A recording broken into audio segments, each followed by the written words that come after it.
Gumagalaw siya guys. Oo. Gumagalaw siya. Tignan nyo. Gumagal.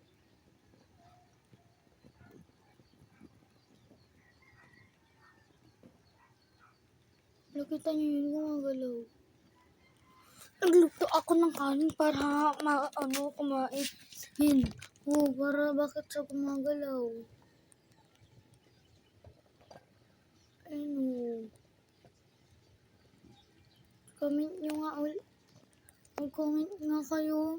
Kahit huwag na kayo mag-comment. O kaya like. Oo. Kung ano to, gumagalaw. Oo. Oo.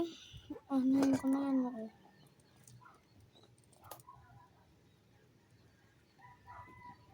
Gumagalaw pa rin. Gumagalaw pa rin eh.